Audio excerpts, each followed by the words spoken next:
특강에 대한 청중의 질문을 먼저 받고서 이어서 이제 다음에 세 가지 주제로 발표자들 간의 논의를 이어가려고 합니다.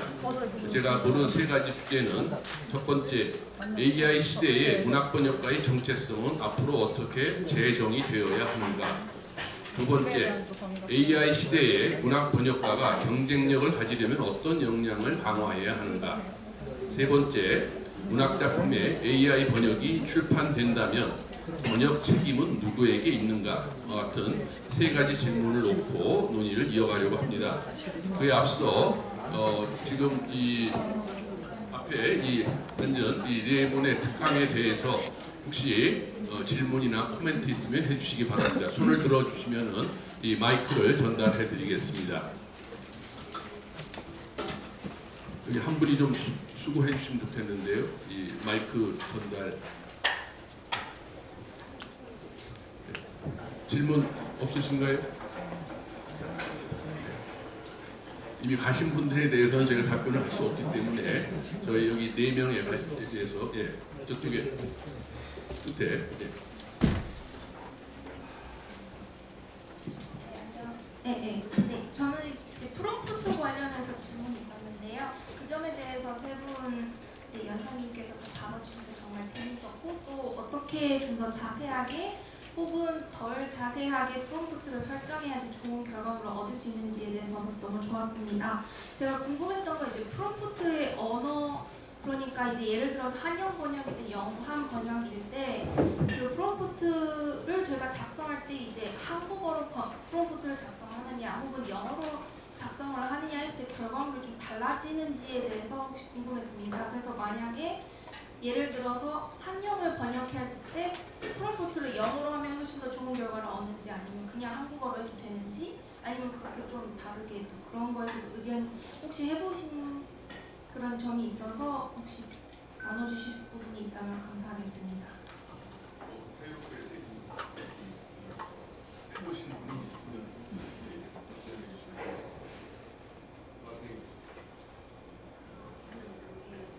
저도 그거를 그러니까 엔지니어링 측면에서 정확하게 말씀을 드리기는 굉장히 어려운데요.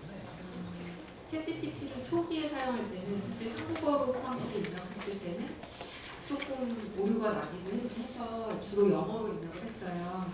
근데 요즘에는 이제 한국어 트레이닝이 많이 돼서 그런지 한국어로 입력을 해도 잘 괜찮더라고요. 결과물이 괜찮더라고요. 그런데 아까 제가 소개해드린 구글 AI 스튜디오 같은 경우는 그냥 다 영어로 했어요. 왜냐하면 아직 그 한국어로는 뭔가 좀 더 뭔가 인식이 잘, 그러니까 물론 크게 차이는 없지만 그래도 구글 AI 스튜디오 같은 경우는 영어로 제가 주로 사용을 했고요. 그런 얘기는 들었어요. 그러니까 명령어를 입력할 때도 그렇지만 그러니까 지금 한영 번역과 영한 번역이 있잖아요. 근데 각 LLM마다 어떤 언어로 데이터 트레이닝이 가장 많이 됐을까요? 영어로 가장 많이 일단은 되어 있기 때문에 그 가장 트레이닝이 많이 된 언어로 결과물을 산출해낼 때는 훨씬 더 유창하게 산출해낼 수 있는데, 영어에 비해서는 한국어 트레이닝은 영어만큼은 아니기 때문에 이제 영한 번역으로 갈 때는 아직 번역 결과물이 굉장히 오류도 많고 만족스럽지 않은 그런 결과들이 좀 있었어요. 그래서 하이 리소스 랭귀지로 갈 때 훨씬 더 결과물이 만족스럽다 이런 부분이 있는데, 일단은 그래도 계속, 그러니까 우리가 지금 이러고 있는 동안에도 LLM은 계속 지금 트레이닝을 받고 있거든요. 그렇기 때문에 그 갭이 점점 줄어들고 있다는 연구도 봤어요.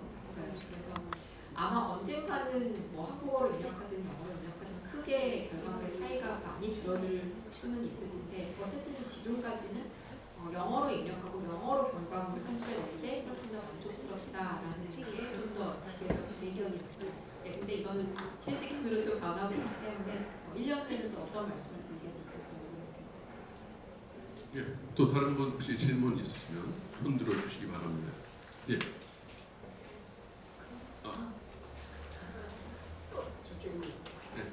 먼저 하세요. 예.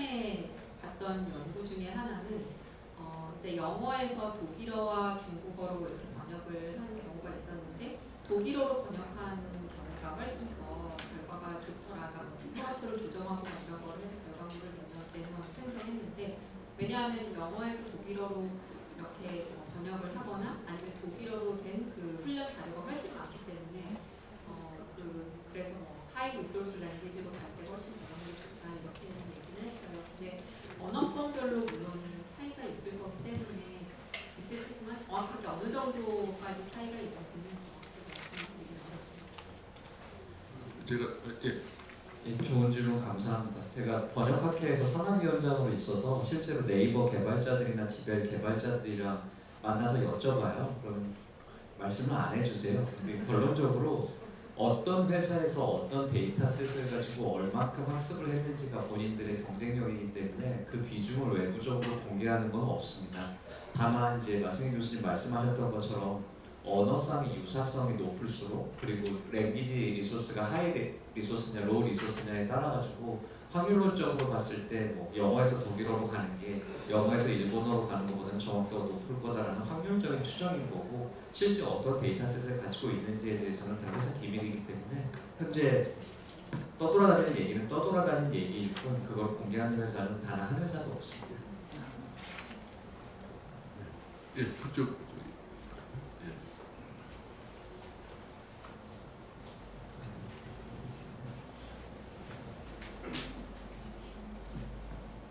네, 우선 2부 발표를 잘 들었고요. 아까 제가 1부 때 발표한 거랑 살짝 관련이 되어 있는데 오늘 발표자분들께서 약간 공통적으로 말하신 게 이 인간이 번역을 해야 문장에 담긴 인간의 정서를 강조하고 표현을 할 수 있다고 하셨는데 그러면 만약에 특정 단어에 아니면 특정 문체에서 인간의 정서를 배제하려는 시도를 했을 때 그러면 이 번역 툴들이 어느 정도의 기준이 될 수 있는지 여쭤보고 싶었어요.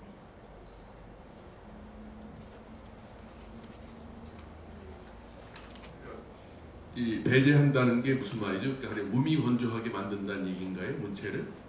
예를 들어서 제가 아까 질문드린 약간 호인하고 쪽발이 이런 네. 약간 이제 현대 시대에서 볼 수 있으면은 약간 누구에게는 이제 기분 나쁘게 들릴 수 있는 그런 단어들 의미가 담긴 단어지만 사실 그 시대적인 것도 반영이 되었잖아요. 예. 그래서 이거에 대한 판단을 만약에 해당 번역가를 한다면 사실 그 책임이나 그런 게 번역가한테 돌아가게 되는데 만약에 AI를 활용하는 거기에 대해서 그래도 벡터를 사용해가지고 도출한다고 하셨잖아요. 그러면 이제 약간 책임 회피까지는 아니고 좀 더 사람들이 납득할 만한 기준의 그런 활용이 되지 않을까 예. 생각이 듭니다. 질문 요지 이해했습니다. 그 질문 말씀하신 거 보게 되면은 번역에서 문화적인 개입이라든지 혹은 이데올로기적인 개입이 있을 수 있기 때문에 그거를 사람에게 맡기면은 너무 주관성이 높으니 AI를 썼을 때 오히려 이데올로기적인 중립성이나 아니면은 문화적인 개입의 중립성을 확보할 수 있는 요소가 있지 않느냐라는 걸로 저는 이해를 했고요. 예, 말씀하신 부분은 일견 타당성이 있습니다. 근데 아까 이쪽 교수님께서 말씀하신 내용이랑 섞어서 답변을 드리자면은 타당성은 있습니다만 특정 기계 번역 엔진이 어떤 데이터로 학습이 되어 있는지 모르기 때문에 거기에도 편견이 들어가 있을 수 있고 바이어스가 있을 수가 있는 거기 때문에 그 결과를 절대적으로 신뢰하기는 어렵습니다. 하지만 말씀하신 것처럼 일종의 객관적인 바로미터를 보기 위해서 한 번쯤 참조를 하고 내가 이거를 참조했기 때문에 나는 적어도 편견 없이 볼 수 있어 라는 차원에서 참조용으로 활용하는 거는 이데올로기 중립성이라든지 문화적 개입의 중립성을 유지하는 데 있어서 나쁘지 않을 걸로 저는 생각을 합니다. 예. 혹시 다른 분들 질문 있으신가요? 코멘트도 괜찮습니다. 예. 저쪽에 뒤에.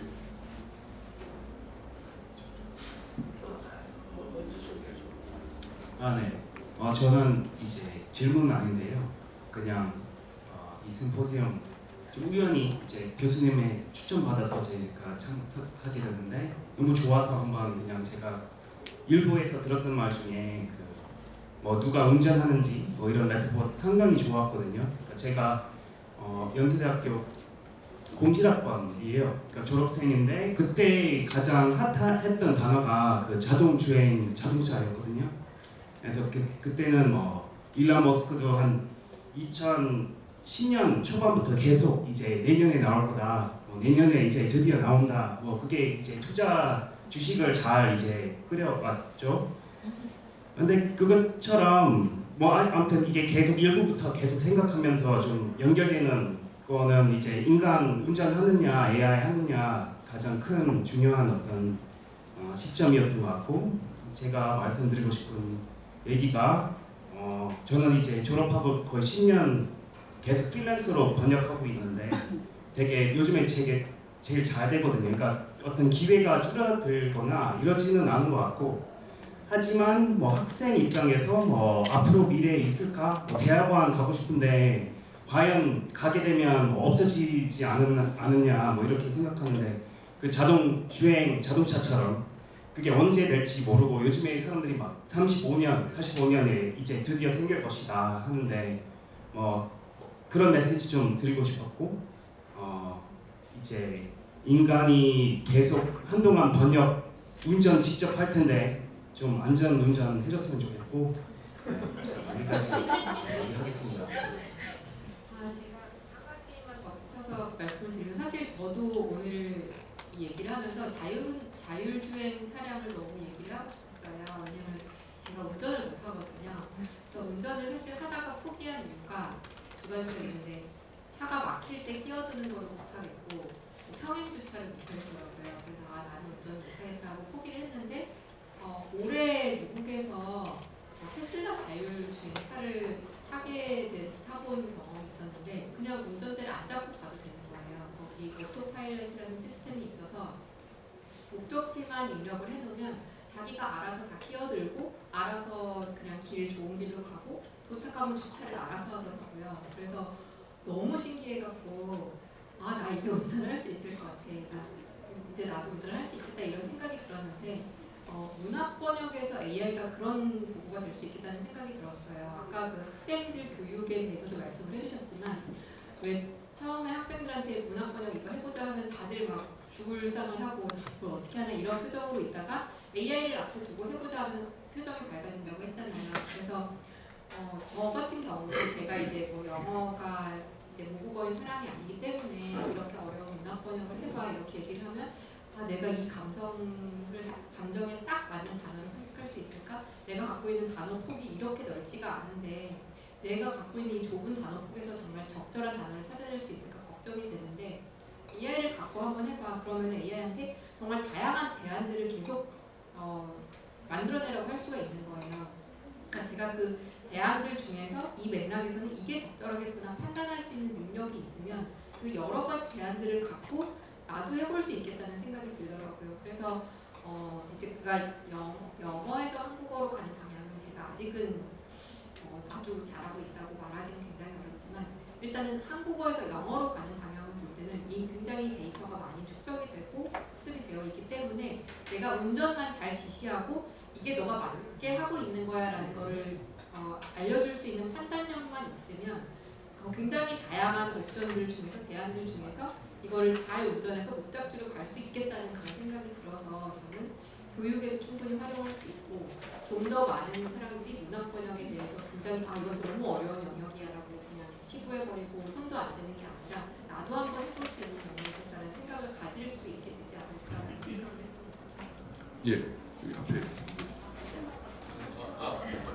마세희 교수님께서 이제 교육 말씀해 주셔서 저도 첨언을 하고 싶은데 이번 수업을 진행하면서 가장 많이 느꼈던 게 제가 이전에는 뭐 AI를 뭐 신문 사설이라던가 아니면 제가 관심 많은 광고 마케팅 텍스트 뭐 이런 부분을 많이 적용하다가 이제 문학 번역에 해본 거예요.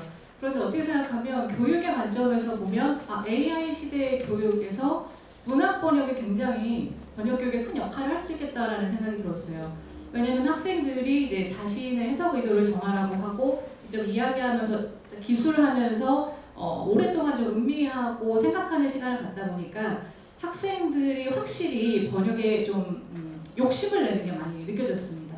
AI 번역에 대해서 반론을 제기하고 뭔가 내 생각과 다르고 내가 생각한 문학은 이런 게 아니야. 번역도 하나의 문학 작품이어야 되는데 내가 생각한 건 이게 아니다.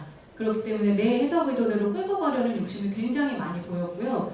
그래서 어떤 학생 같은 경우는 프롬프트를 전체 복사해서 내라고 했는데 약 60여 페이지를 내더라고요. 막 분석을 하는데 굉장히 많이 대화하고 문학이라는 것 문학이기 때문에 오히려 더 AI가 내놓은 결과물에 의심을 하고 또 이제 계속 생각하고 새로운 아이디어를 제시하고 이런 모습을 많이 볼 수 있었습니다. 그래서 오히려 다른 텍스트보다도 문학이라는 텍스트 장르가 그 번역 교육에 있어서는 굉장히 학생들에게 주체성, 능동성을 길러줄 수 있는 큰 기회가 될 수 있을 거라는 생각을 했어요. 그런데 한 가지 제가 수업을 다 끝내고 그 프롬프트와 결과물을 다 분석하면서 한 가지 이건 다음 연구에서 좀 적용해보고 다음 수업 설계에서 생각해봐야겠다라고 생각이 좀 든 게 학생들이 AI와 계속 대화를 많이 한 60몇 페이지 하게 되면 굉장히 많은 결과물을 받습니다. 굉장히 많은 AI의 아이디어를 받아보고 결과물도 받아보고 제안도 받아보고요.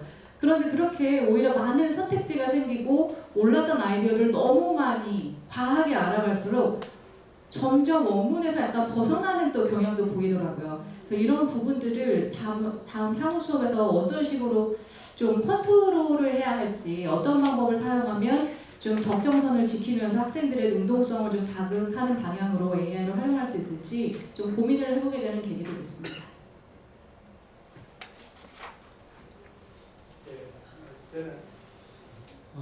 경북대학교 연구과 함정환입니다.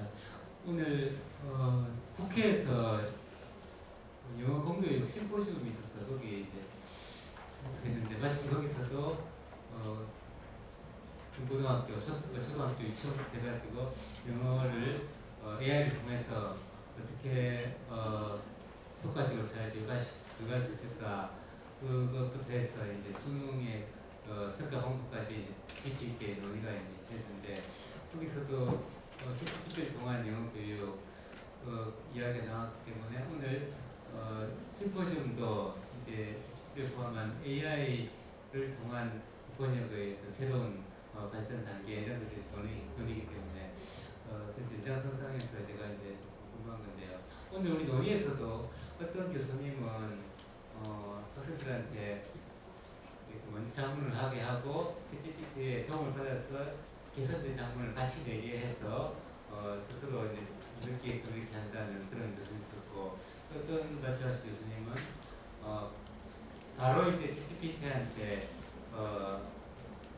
시를 번역하게 해서 그 번역 이후에 고쳐나가는 과정을 이야기하시는 분도 계셔가지고 나름대로 또 기획마다 접근하는 방식이 교육 방법이 좀 다르긴 한데 우리가 지금 번역을 전공하는 학생들이나 아니면 교육자 입장에서 보면은 어느 정도 영어에 대한 국어에 대한 지식이 있기 때문에 그런 도구를 통해서 먼저 이제 걸리고 나서 고쳐나가는 게 뭔가 발전 가능성이 있는데 대학의 저학년이라든지 아니면은 중고등학생 아직까지 배우는 단계에 있는데 챗GPT에게 바로 써서 고쳐나가게끔 유도한다면은 스스로 뭘 해보고자 하는 능력이 발전될 시간이 없을 것 같은 생각이 드는데 그 문제점에 대해서 어떻게 생각하시는지 궁금합니다.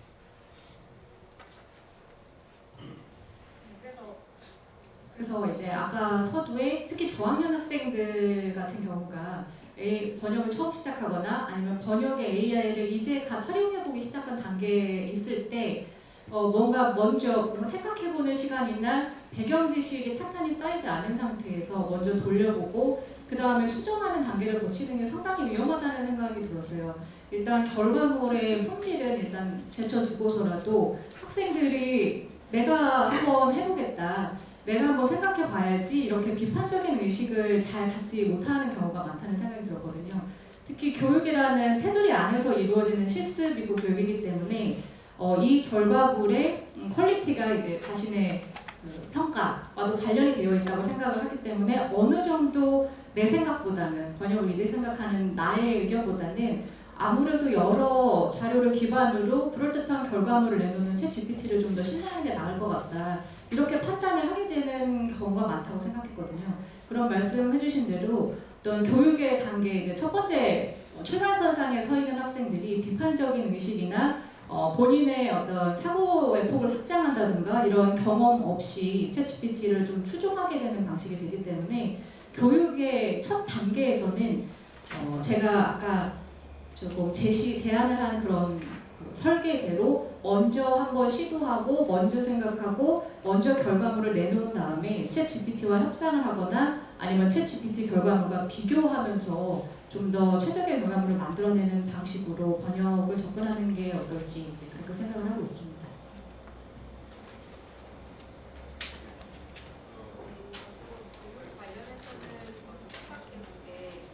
그러니까 저도 학부 수업을 하고 있는데 학부 저학년 때는 제가 뭐 저희는 계속 막 기술 번역 수업하고 AI 번역 이런 거 하지만 저학년 학생들한테는 무조건 베이직이다. 너희가 기초 역량이 있어야지 그 다음에 AI 결과물을 봤을 때 이거는 적절하다.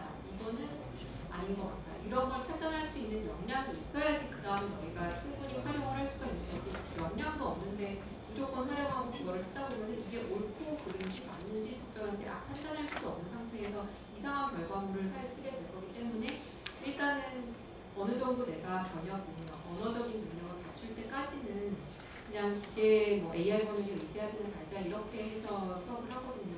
오늘 수능일이어서 이제 수능 시험 딱 그 얘기 들었을 때 그 생각이 제일 먼저 드는 거예요. 요즘에 AI한테 시험 보라고 하면 수능 시험이든 뭐 의사 국가고시든 변호사 시험이든 사람보다 훨씬 잘한다고 하잖아요. 다 통과하고 그러면은 뭐 학생들 왜 그런 거예요? AI한테 그냥 문제 풀라고 하면은 다 그냥 좋은 점수 받을 수 있는 그게 아니잖아요. 학생들이 다 알고 있어야지 그 다음에 기본적인 정보와 기본적인 지식이 있어야지 그 다음에 이제 활용을 할 수 있는 거기 때문에 저는 그래서 학부나 이런 단계에서는 아직도 그 우리의 또 기초적인 역량 강화, 언어 능력 강화, 번역 능력 강화 이런 게 굉장히 중요하다고 생각을 하고요. 그렇지만 어느 정도 기초적인 능력과 어떤 기술이 습득된 다음에는 전문 대학원 이런 수준에서는 충분히 AI를 활용하고 적극적으로 활용할 수 있는 그런 방안도 같이 학습을 하는 게 훨씬 더 효과적이지 않을까 하는 생각입니다.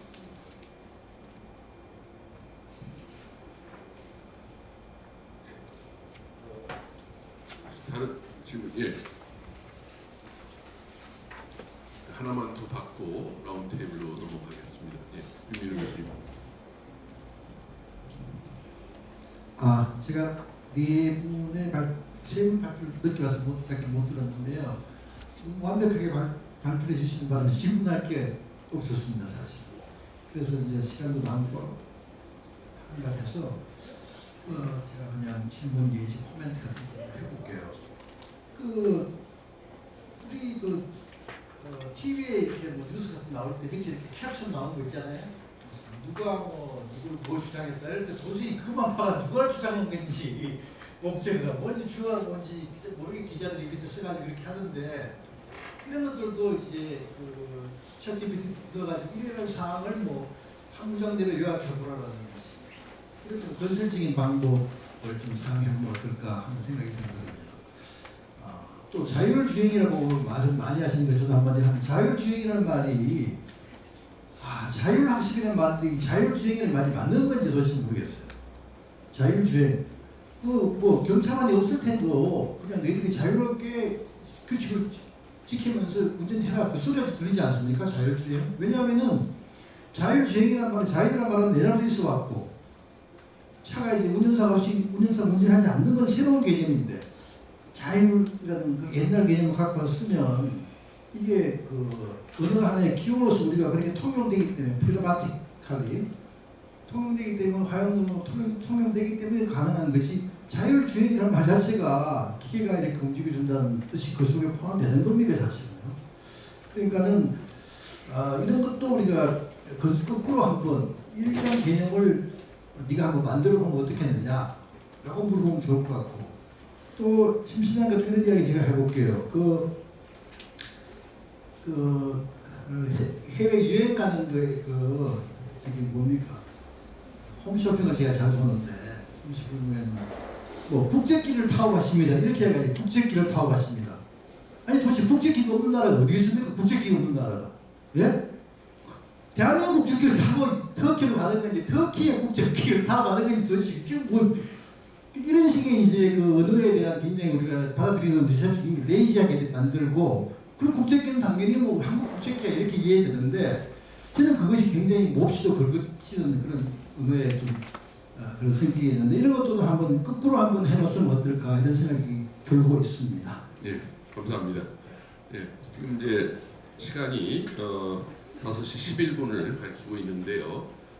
지금 저희한테 원래 주어진 시간은 5시 반까지인데 조금만 더 쓰도록 하겠습니다. 그래서 지금 제가 아까 말씀드린 3가지 주제를 가지고 지금 이제 이 주제를 선택하게 된 계기가 사실은 이제 유영 이 학술재단의 이 번역상 시상식을 앞두고 과연 AI 시대의 문학 번역가의 정체성, 경쟁력, 또 번역 책임 이런 문제가 이 문학 번역과 아주 밀접한 관련이 있다고 보고 여기에 대한 논의를 조금 진행을 하고자 합니다.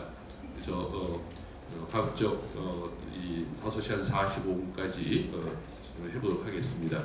첫 번째, AI 시대의 문학 번역가의 정체성은 앞으로 어떻게 재정이 되어야 하는가라는 부분에 대해서 우선 3분 교수님 의견 듣도록 하겠습니다.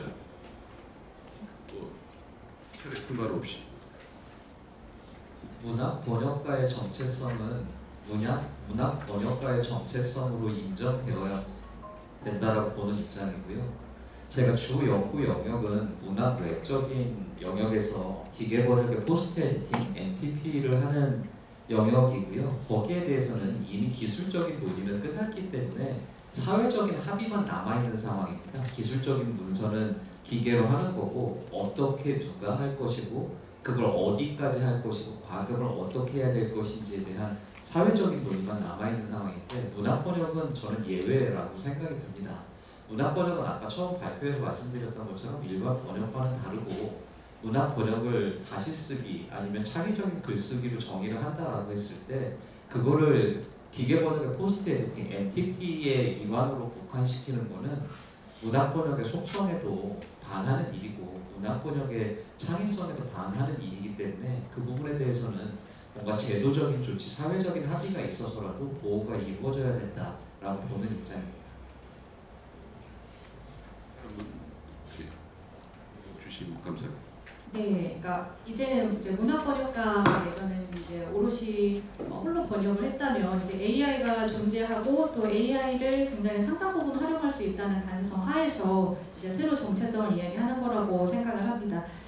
일단 AI 같은 경우는 좀 언어적이고 통사적이고 이제 이런 면에서 재현하는 데는 상당히 이제 뛰어난 능력을 가지고 있긴 한데. 저도 이제 연구 과정에서 혹은 뭐 교육의 과정에서 문학 텍스트를 AI를 활용해서 좀 번역을 해보면 아무래도 좀 사용자의 개입이나 어떤 구체적이고 섬세한 지시가 있지 않는 한은 문학 텍스트 안에 있는 어떤 미묘한 정서라던가 아니면 미학적인 깊이, 사실은 보이지 않는 것들이지만 보이지 않고 추상적인 것들이지만 문학을 읽는 사람들은 분명히 그런 데서 감동을 얻고 또 여러 생각을 하게 되잖아요. 그래서 문학 텍스트에 담겨있는 어떤 정서나 뉘앙스 그리고 화자의 그 복잡다단한 시선, 미학적인 깊이 이런 부분까지 AI가 온전히 재현하는 데는 좀 한계가 크다고 생각합니다. 그래서 제가 한번 이 라운드 테이블 주제를 받고 여러 가지 생각을 해봤어요.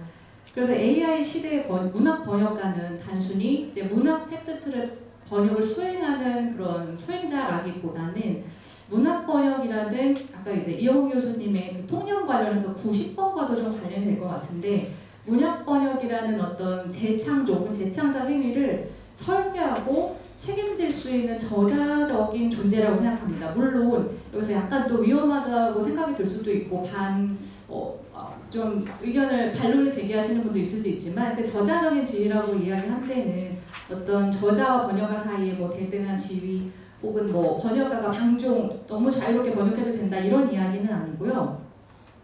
이 이야기를 하기 위해서 한번 제가 뭐 전공이 이제 트랜스크리에이션 그리고 트랜스크리에이터거든요. 근데 제 전공을 지금 홍보하려는 건 아니고 제가 생각했을 때 이 트랜스크리에이터 창조와 번역의 결합인데요.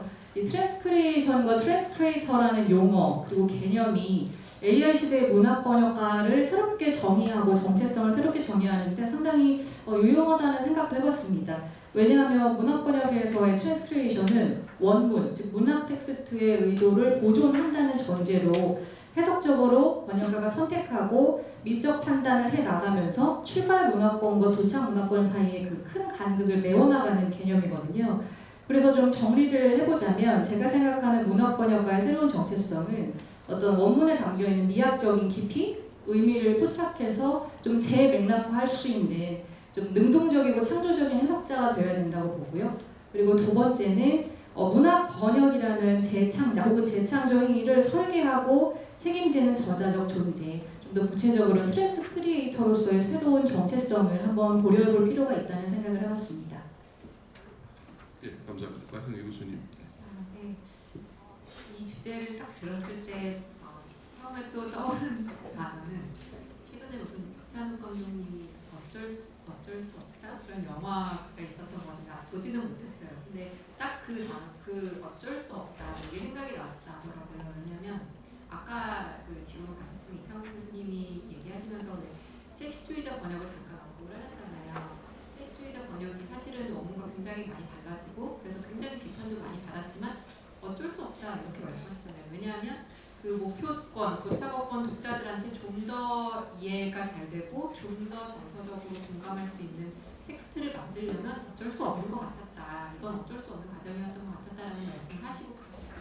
근데 저도 그냥 어쩔 수 없지 이런 생각이 드는 거예요. 번역가의 이 AI 시대의 번역가의 새로운 정체성을 논의하기 위해서는 그거를 먼저 받아들여야 된다는 생각이 들었어요. 번역은 원문을 그대로 복사하는 게 아니고 번역은 원문을 재창조하고 지금도 얘기했지만 새롭게 만들어내는 과정이기 때문에 이게 원문과 달라졌어. 이건 번역이 아니야. 이거는 오류야 라고 비판하지 말고 이건 어쩔 수 없는 거야 라고 받아들여야 된다는 그 인식부터 저는 생겨야 된다고 생각을 했어요. 번역이 그래서 원문과 이렇게 달라지는 것, 채식주의자 물론 오류도 많이 있었지만 번역가의 이데올로기가 또 개입되기도 하고 또 좀 더 도착어권에게 매끄러운 언어로 전달하기 위해서 또 도착어권에게 너무 거부감 없는 정서로 전달하기 위해서 많은 부분들을 막 수정하고 그러다 보니까 굉장히 원작과 많이 달라진 부분이 있는데 초반에는 굉장히 비판이 거셌잖아요. 어떻게 이렇게 원작을 훼손할 수가 있는지 비판이 굉장히 심했는데 이제 그 노벨상 이후에는 번역자 상줘야 된다 이런 얘기들도 막 기사에 많이 나오고 했잖아요. 그래서 번역에 대한 인식이 일단은 이렇게 바뀌는 거 원문과 달라지는 거 어쩔 수 없다 받아들이고 그 다음에 이제 새로운 번역가의 정체성에 대해서 논의할 수 있을 것 같아요. 그래서 AI를 활용을 하게 될 경우 물론 원문과 굉장히 많이 달라질 수 있지만 어떻게 달라지게 할 것인지 즉 번역가의 어떤 주관성 이런 것들이 이제 드러날 수 있게 AI한테 시켜야 되는 거거든요. 운전을 하라고 시켜야 되거든요. 그렇기 때문에 번역자는 이 AI 시대에는 원문을 정말 잘 해석해서 그걸 파악해서 제대로 명령을 할 수 있도록 번역가이자 원문 그리고 문화 해석자 역할이 이제 추가되고 플러스 원문을 좀 더 적절하게 재창조해낼 수 있는 그 창작자, 제2의 창작자로서의 역할로도 재정의되어야 되지 않을까 하는 생각이 들었습니다. 예, 말씀 감사합니다. 지금 저는 일단은 사회자의 역할에 충실하려고 하고요. 혹시 청중 가운데서 지금 첫 번째 주제에 대해서 의견이 있으시면 한 분 정도만 말씀을 듣도록 하겠습니다. 예. 그 질문이라기보다 제가 알고 있는 범주 내에서 가는 때마다 조금은 더 밝혀야 되는 부분이긴 한데요.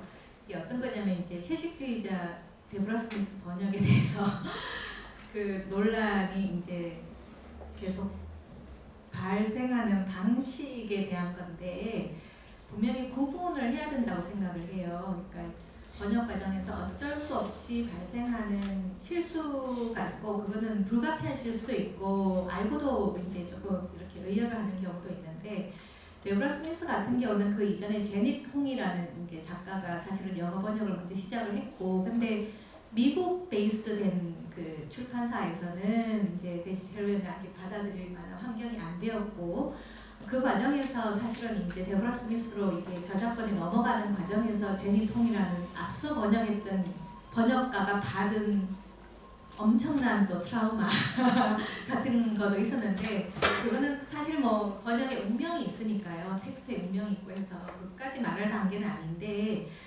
너무 그 일종의 이제 멘부크상에다가 노벨문학상까지 가고 나니까 조금 그게 구분 없이 이야기되는 것 같아요. 왜냐하면 데보라 스미스도 본인이 한국어에 대한 지식이 약했을 때 번역됐다는 걸 알고 있었기 때문에, 그리고 작가도 데보라 스미스가 이제 본인의 번역을 보냈을 때 소년이 온다를 쓰고 있었기 때문에 불과 짧은 시간에 이제 한번 읽어보고 이제 보내는 과정에서 너무나 많은 아쉬움이 있었고, 그래서 나중에 이제 오염 논쟁이 불거졌을 때 67군데인가 하여튼 수정을 해서 이제 다시 출판했음에도 불구하고 아직도 사실은 되게 많은 오역들이 있거든요. 고쳐야 할 오역들, 뭐 텍스트의 어떤 결 때문이 아니라. 근데 그거는 뭐 작가의 실수도 아니고 번역가의 실수도 아니고, 근데 다만 제가 그냥 이제 작가와 조금 더 긴밀한 관계에서 이 이야기를 했을 때 그 의중을 좀 전하고자 한다면,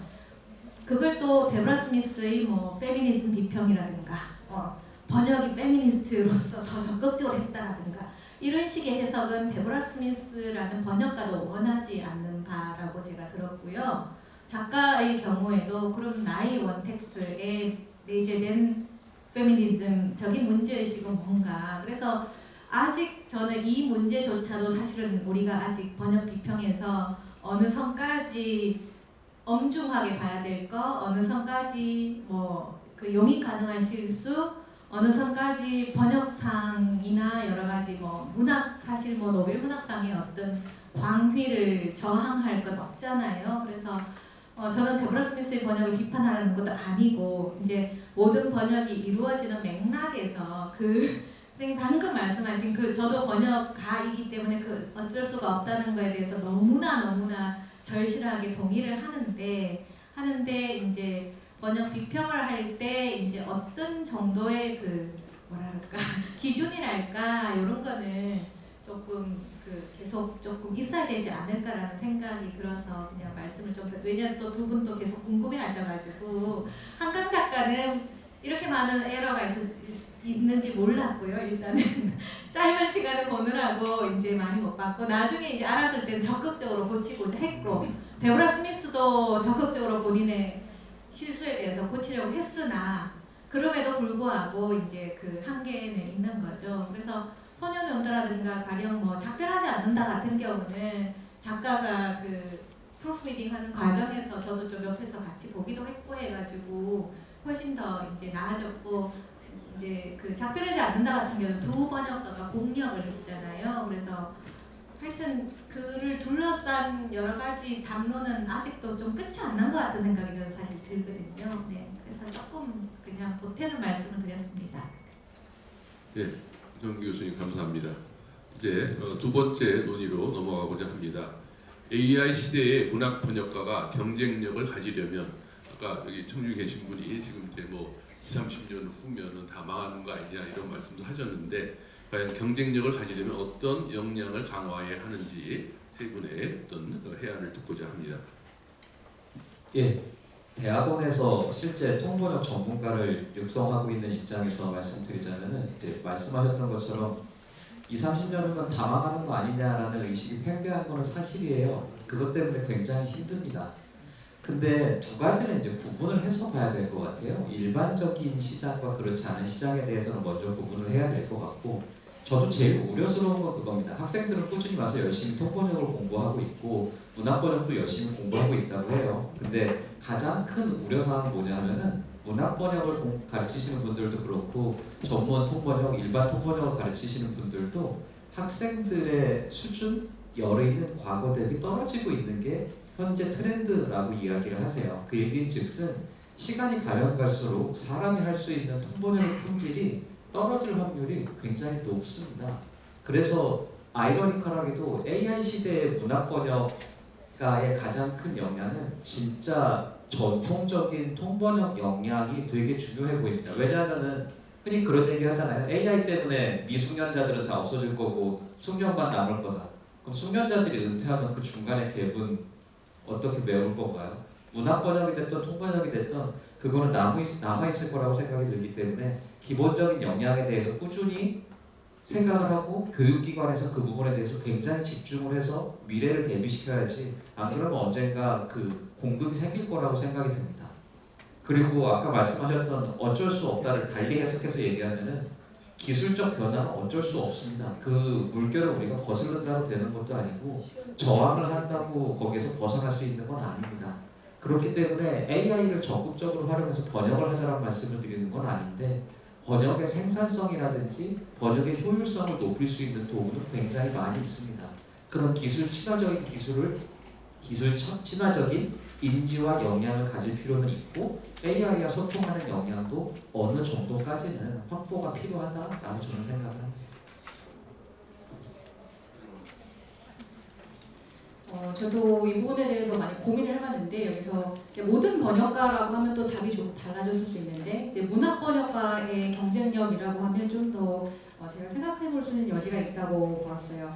일단 문학 번역을 잘하면 어떻게 해야 될까? 이제 학생들의 입장에서 생각해 보면 아 그거 이제 애초에 글을 잘 쓰는 사람이어야 되는 거 아닐까요? 이렇게 지레 겁부터 먹는 경우가 이제 예전에 많았어요. 근데 지금은 AI를 활용할 수 있으니까 좀 달라졌고 하지만 일단 지금 현재로서 생각해 볼 수 있는 문학 번역가의 경쟁력은 문학 번역의 애초에 기본적으로 필요한 역량을 일단 강화시키는 게 교육의 맥락에서 테두리에서 현재로선 AI와 차별이 되고 인간이 주도적으로 할 수 있는 부분으로 확인이 되는 게 그런 부분이기 때문에 기존의 문학 번역가에게 요구되는 역량을 일단 강화하는 게 먼저 필요하다고 생각하고요. 예를 들어서 아까 이제 해석, 창조 이런 얘기가 좀 계속 나오게 되는데 원문에서 겉으로 드러나지 않은 특히 문학 텍스트에서요.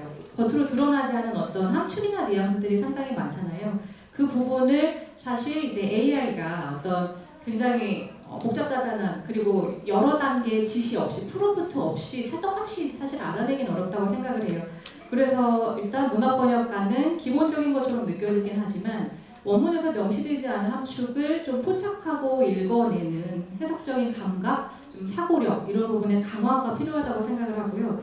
그리고 두 번째는 일단 문학에 필요한 미학적인 감수성 부분 그리고 기본적인 글쓰기 역량 이런 부분은 내가 글쓰기를 잘한다는 데서 그치는 게 아니라 AI가 내놓은 결과물을 내가 평가하고 비평하는 데도 반드시 필요한 기본적인 역량이라고 봅니다. 그리고 이제 이준호 교수님께서 말씀하신 대로 AI를 좀 이해할 수 있는 능력. 요즘에 AI 리터러시라는 얘기를 많이 하잖아요.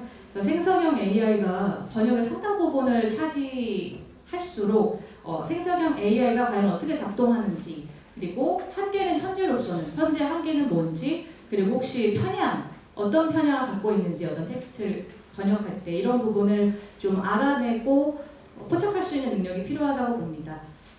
끝으로 윤리적인 감수성 부분도 좀 생각을 해봤어요. 생성형 AI가 이제 번역의 많은 부분을 혹시 담당하게 될 수도 있겠죠. 문학 텍스트에서도요. 그럼에도 불구하고 인간 번역가는 여전히 창작의 주체는 재창작의 주체는 인간에게 있다는 자각을 계속 갖고 결과물의 윤리적인 정당성을 검토하고 의사결정하고 판단하고 지시할 수 있는 능력을 갖춰야 된다고 생각을 해봤습니다. 말씀해주겠습니다. 해주셔서 제가 크게 덧붙일 건 없는데요. 저는 AI 시대가 번역가에서 중요한 역할을 얘기하라고 한다면 저는 무조건 언어 능력이 왜냐면 제가 학교에서 수업을 한지 10년이 넘는데 10년 전 학생들과 지금 통번역을 전공하는 학생들인데 10년 전 학생들과 지금 학생들을 생각하면 언어적인 능력이 떨어져 있어요.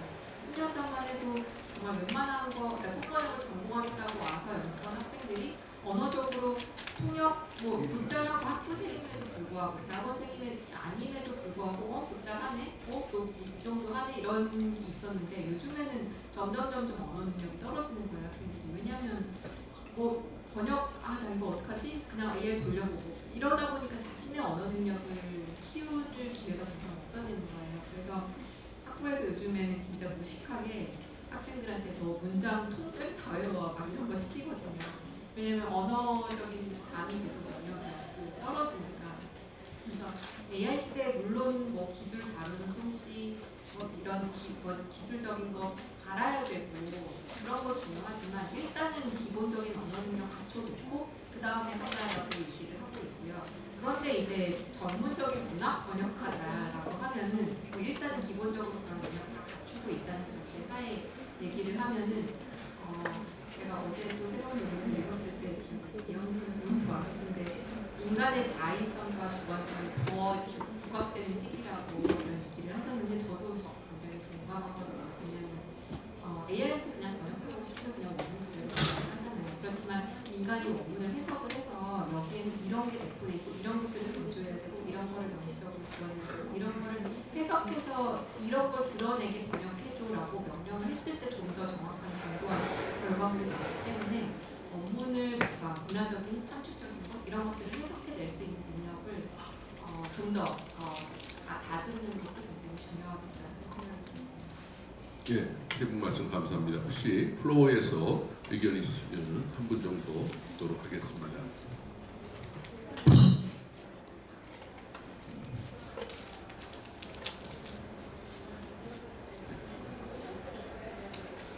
어떠신가요? 예, 저기. 안녕하세요. 영어연구학과에서 지금 대학원 같이 과정 밟고 있는 손민이라고 하고요. 지금까지 발표 너무 잘 들었습니다. 좋은 기회 주셔서 정말 감사드립니다. 계속 플로우 지금 따라가면서 제가 계속 조금 곰곰이 생각했고 동시에 한편으로 조금 여쭤보고 싶었던 질문 중에 하나는 실수라는 개념에 대한 이제 약간 질문을 저희가 좀 궁금해서 드리고 싶었는데 사실 그림도 마찬가지고 글도 마찬가지고 이제 물론 어떤 인간적인 활동에서 저희가 기본적으로 지향하는 것 자체는 이제 뭔가 실수 없는 한치의 완벽함 아니면 굉장히 고도의 어떤 정교한 기술 뭐 이런 것들이 당연히 요구가 되겠지만 저는 이제 동시에 이 실수라는 것도 AI의 실수와 인간의 실수가 과연 어디까지 정확히 구분될 수 있는지에 대해서 저는 좀 궁금했거든요. 그래서 특히 이제 아까 발표 중에서 이제 이 샘플이 너무 많아가지고 이제 오류 샘플이 너무 많아서 사실 잘 고를 수 없었다라고 하는 이제 그때 발견했던 오류들도 마찬가지고 각각 발표자분들이 이제 준비했던 연구에서 뭔가 본인들이 발견했던 어떤 그런 좀 잘못됐거나 본인들이 생각하기에는 AI여서 뭔가 실수를 한 것 같은 그런 문장들이 사실 어쩌면 사람들이 했던 그런 번역에서 흔히 나올 수 있는 실수랑 어떤 점에서 정확히 구분되고 또 본인들이 그 부분에서 오히려 AI의 한계를 약간 느꼈는지 그런 것들이 좀 궁금했습니다. 좀 더 명확한 논의를 하기 위해서 그렇게 해보겠습니다. 이제 실수라는 말이 지금 굉장히 광의로 쓰이고 있기 때문에 의도치 않고 인지하지 못한 단순 오류와 의도해서 표면적으로 실수로 보이는 것 이 두 가지를 구분을 해야 될 것 같습니다. 제가 아까 찾아냈던 LLM에서 나왔던 거는요 단순 오류입니다. 왜냐하면은 LLM은 번역에 대한 전략이나 의도가 없기 때문에 그걸 구성해내는 과정에서 그냥 오류가 떨어진 거고 그건 그냥 오류입니다. 거기에 대해서 더 이상 고려의 여지가 없고 그냥 틀린 겁니다. 하지만 사람이 번역을 했을 때 표면적으로 원문이랑 다른 것 같은데 내 해석이랑 다른 것 같은데 거기에 대해서는 그게 실수인지 의도인지 오류인지는 다른 부분이 있겠죠. 그러니까 근본적으로 문제의 출발점이 다르다는 점을 제가 말씀드리고자 했던 거고요. 오류의 타입은 너무 여러 종류여서 이 타입이 사람 대비 더 많이 난다 아니다 라고 말하기는 어려울 정도로 굉장히 많이 나타납니다. 근데 그 오류의 양상은 지금도 계속 분석 중에 있고 아까 말씀드렸던 누락이라든지 맥락이라든지 OV라든지 아니면은 없는 말의 추가라든지 이게 사람보다 더 많이 나타나는 특징적인 거를 한 5-6가지를 지금 번역학계에서 분류를 해가지고 쓰고 있는 유형이거든요. 그 유형에 대한 뭐가 나와 있지 거기에 대한 상세 부분까지는 아직까지 연구를 다 하지는 못했습니다. 간단한 질문을 하나. 예. 조경 교수님. 예. NMT하고 LLM 설명하실 때 NMT하고 LLM 설명하실 때 가장 명확하게 설명을 하신 것 같아서 제가 구별을 못했는데 우선 감사드립니다. 그런데 이제 그 LMT가 발음 센텐스 단위라면 LLM은 한 페이지 단위다. 그런데 이제 이 가이가 한 책을 그 책의 컨텍스트를 이해한다든지 페이지 전체를 이해한다든지 아니면 우리가 지금 논의하고 있는 문학 전체를 그 콘텍스트로 이해하는 그런 단계는 언제쯤 혹시 그러니까 우리의 종말은 언제쯤 오는 거예요? 예, 최근에 이제 그 AI 4대 석학 중 하나라는 분이 오셔가지고 말씀하셨던 건데 그 부분은 자기도 모르겠다라고 얘기를 하셨고 말씀하신 그 흔히 말하는 전체 텍스트를 다 읽어서 인간처럼 읽어서 휴먼 날리지와 비슷한 형태로 하는 거는 지금 형태의 트랜스포머 기반 아키텍처는 아닐 것이다 라고 얘기를 했거든요. 지금 아키텍처가 트랜스포머 기반 아키텍처거든요. 그러니까 아예 새로운 아키텍처가 나올 거다라고 이야기를 했습니다.